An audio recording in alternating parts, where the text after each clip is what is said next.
Chapter 3 of Frankenstein by Mary Shelley. When I had attained the age of 17, my parents resolved that I should become a student at the University of Ingolstadt. I had hitherto attended the schools of Geneva, but my father thought it necessary for the completion of my education that I should be made acquainted with other customs than those of my native country. My departure was therefore fixed at an early date. But before the day resolved upon could arrive, the first misfortune of my life occurred, an omen, as it were, of my future misery. Elizabeth had caught the scarlet fever. Her illness was severe, and she was in the greatest danger. During her illness, many arguments had been urged to persuade my mother to refrain from attending upon her. She had at first yielded to our entreaties, but when she heard that the life of her favourite was menaced, she could no longer control her anxiety. She attended her sick bed. Her watchful attentions triumphed over the malignity of the distemper. Elizabeth was saved, but the consequences of this imprudence were fatal to her preserver. On the third day, my mother sickened. Her fever was accompanied by the most alarming symptoms, and the looks of her medical attendants prognosticated the worst event. On her deathbed, the fortitude and benignity of this best of women did not desert her. She joined the hands of Elizabeth and myself. "My children," she said, "my firmest hopes of future happiness were placed on the prospect of your union. This expectation will now be the consolation of your father. Elizabeth, my love, you must supply my place to the younger children. Alas, I regret that I am taken from you, and happy and beloved as I have been. Is it not hard to quit you all? But these are not thoughts befitting me. I will endeavour to resign myself cheerfully to death, and will indulge a hope of meeting you in another world." She died calmly, and her countenance expressed affection even in death. I need not describe the feelings of those whose dearest ties are rent by that most irreparable evil, the void that presents itself to the soul, and the despair that is exhibited on the countenance. It is so long before the mind can persuade itself that she, whom we saw every day, and whose very existence appeared a part of our own, can have departed forever, that the brightness of a beloved eye can have been extinguished, and the sound of a voice so familiar and dear to the ear can be hushed, never more to be heard. These are the reflections of the first days, but when the lapse of time proves the reality of the evil, then the actual bitterness of grief commences. Yet from whom has not that rude hand rent away some dear connection? And why should I describe a sorrow which all have felt, and must feel? The time at length arrives, when grief is rather an indulgence than a necessity, and the smile that plays upon the lips, although it may be deemed a sacrilege, is not banished. My mother was dead, but we had still duties which we ought to perform. We must continue our course with the rest, and learn to think ourselves fortunate, whilst one remains whom the spoiler has not seized. My departure for Ingolstadt, which had been deferred by these events, was now again determined upon. I obtained from my father a respite of some weeks.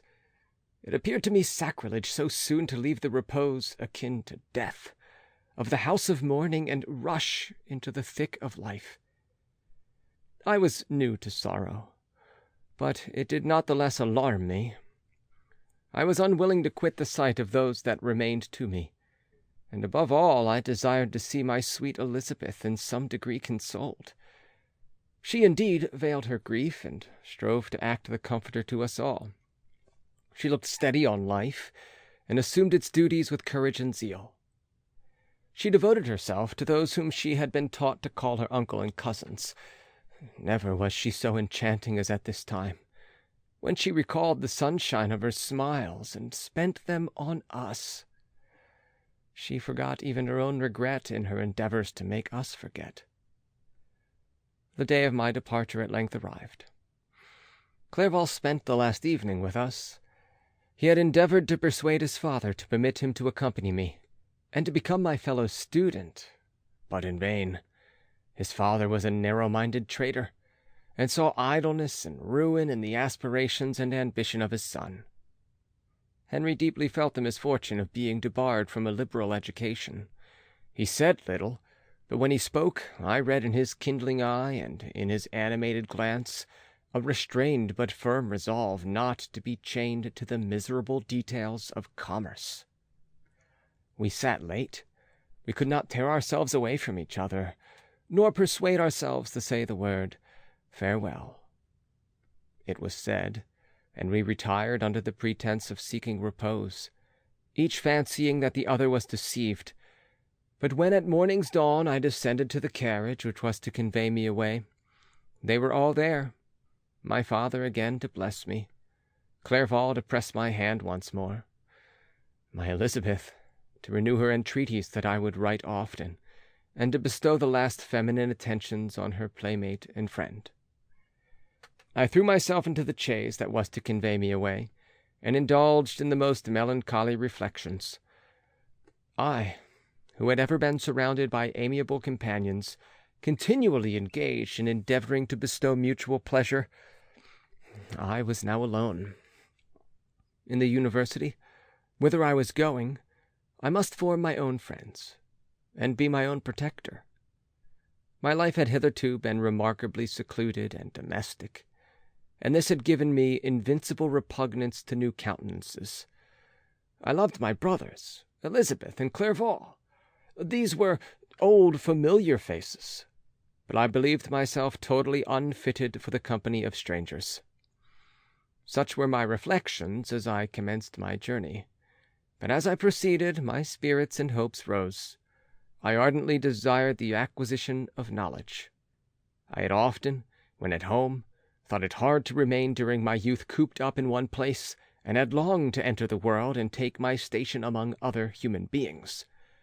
Now my desires were complied with, and it would indeed have been folly to repent.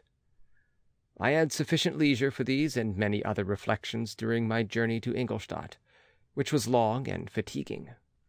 At length, the high white steeple of the town met my eyes. I alighted and was conducted to my solitary apartment to spend the evening as I pleased. The next morning I delivered my letters of introduction and paid a visit to some of the principal professors. Chance, or rather the evil influence, the angel of destruction, which asserted omnipotent sway over me from the moment I turned my reluctant steps from my father's door, led me first to Mr. Krempe, professor of natural philosophy. He was an uncouth man, but deeply imbued in the secrets of his science. He asked me several questions concerning my progress in the different branches of science appertaining to natural philosophy. I replied carelessly, and partly in contempt mentioned the names of my alchemists as the principal authors I had studied. The professor stared. "Have you," he said, "really spent your time in studying such nonsense?" I replied in the affirmative. "Every minute," continued Mr. Krempe with warmth, "every instant that you have wasted on those books is utterly and entirely lost. You have burdened your memory with exploded systems and useless names. Good God! In what desert land have you lived, where no one was kind enough to inform you that these fancies, which you have so greedily imbibed, are 1,000 years old and as musty as they are ancient? I little expected, in this enlightened and scientific age, to find a disciple of Albertus Magnus and Paracelsus. My dear sir, you must begin your studies entirely anew." So saying, he stepped aside, and wrote down a list of several books treating of natural philosophy, which he desired me to procure, and dismissed me, after mentioning that in the beginning of the following week he intended to commence a course of lectures upon natural philosophy in its general relations, and that Mr. Waldman, a fellow professor, would lecture upon chemistry the alternate days that he omitted. I returned home not disappointed, for I have said that I had long considered those authors useless whom the professor reprobated. But I returned, not at all the more inclined to recur to these studies in any shape. Mr. Krempe was a little squat man with a gruff voice and a repulsive countenance. The teacher, therefore, did not prepossess me in favour of his pursuits. In rather a too philosophical and connected a strain, perhaps, I have given an account of the conclusions I have come to concerning them in my early years. As a child, I had not been content with the results promised by the modern professors of natural science. With a confusion of ideas, only to be accounted for by my extreme youth and my want of a guide on such matters, I had retrod the steps of knowledge along the paths of time, and exchanged the discoveries of recent enquirers for the dreams of forgotten alchemists. Besides, I had a contempt for the uses of modern natural philosophy. It was very different when the masters of the science sought immortality and power. Such views, although futile, were grand. But now the scene was changed. The ambition of the inquirer seemed to limit itself to the annihilation of those visions on which my interest in science was chiefly founded. I was required to exchange chimeras of boundless grandeur for realities of little worth. Such were my reflections during the first 2 or 3 days of my residence at Ingolstadt, which were chiefly spent in becoming acquainted with the localities and the principal residents in my new abode. But as the ensuing week commenced, I thought of the information which Mr. Krempe had given me concerning the lectures, and although I could not consent to go and hear that little conceited fellow deliver sentences out of a pulpit, I recollected what he had said of Mr. Waldman, whom I had never seen, as he had hitherto been out of town. Partly from curiosity and partly from idleness, I went into the lecturing room, which Mr. Waldman entered shortly after. This professor was very unlike his colleague. He appeared about 50 years of age, but with an aspect expressive of the greatest benevolence. A few grey hairs covered his temples, but those at the back of his head were nearly black. His person was short but remarkably erect, and his voice the sweetest I had ever heard. He began his lecture by a recapitulation of the history of chemistry, and the various improvements made by different men of learning, pronouncing with fervour the names of the most distinguished discoverers. He then took a cursory view of the present state of the science, and explained many of its elementary terms. After having made a few preparatory experiments, he concluded with a panegyric upon modern chemistry, the terms of which I shall never forget. "The ancient teachers of this science," said he, "promised impossibilities and performed nothing. The modern masters promise very little. They know that metals cannot be transmuted, and that the elixir of life is a chimera. But these philosophers, whose hands seem only made to dabble in dirt, and their eyes to pore over the microscope or crucible, have indeed performed miracles. They penetrate into the recesses of nature, and show how she works in her hiding places. They ascend into the heavens. They have discovered how the blood circulates, and the nature of the air we breathe. They have acquired new and almost unlimited powers. They can command the thunders of heaven, mimic the earthquake, and even mock the invisible world with its own shadows." Such were the professor's words, rather let me say such the words of fate, announced to destroy me. As he went on, I felt as if my soul were grappling with a palpable enemy. One by one, the various keys were touched which formed the mechanism of my being. Chord after chord was sounded, and soon my mind was filled with one thought, one conception, one purpose. "So much has been done," exclaimed the soul of Frankenstein. "More, far more, will I achieve. Treading in the steps already marked, I will pioneer a new way, explore unknown powers, and unfold to the world the deepest mysteries of creation." I closed not my eyes that night. My internal being was in a state of insurrection and turmoil. I felt that order would thence arise, but I had no power to produce it. By degrees, after the morning's dawn, sleep came. I awoke, and my yesternight's thoughts were as a dream. There only remained a resolution to return to my ancient studies and to devote myself to a science for which I believed myself to possess a natural talent. On the same day, I paid Mr. Waldman a visit.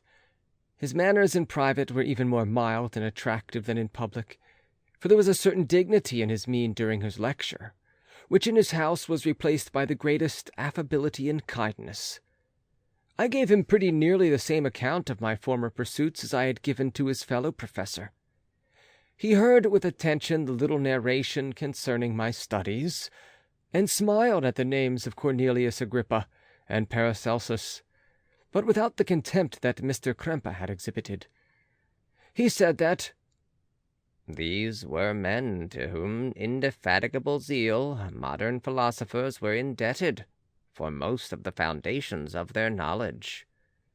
They had left to us, as an easier task, to give new names and arrange in connected classifications the facts which they in a great degree had been the instruments of bringing to light.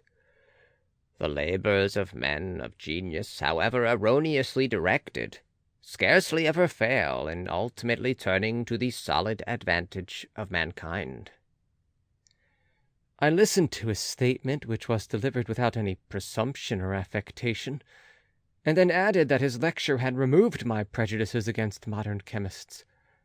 I expressed myself in measured terms, with the modesty and deference due from a youth to his instructor, without letting escape, inexperience in life would have made me ashamed, any of the enthusiasm which stimulated my intended labors. I requested his advice concerning the books I ought to procure.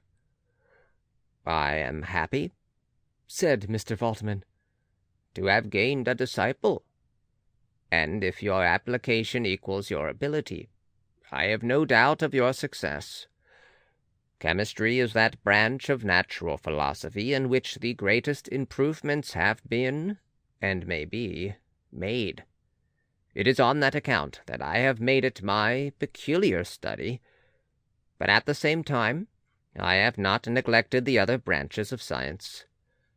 A man would make but a very sorry chemist if he attended to that department of human knowledge alone. If your wish is to become really a man of science, and not merely a petty experimentalist, I should advise you to apply to every branch of natural philosophy, including mathematics." He then took me into his laboratory and explained to me the uses of his various machines, instructing me as to what I ought to procure, and promising me the use of his own when I should have advanced far enough in the science not to derange their mechanism. He also gave me the list of books which I had requested, and I took my leave. Thus ended a day memorable to me. It decided my future destiny.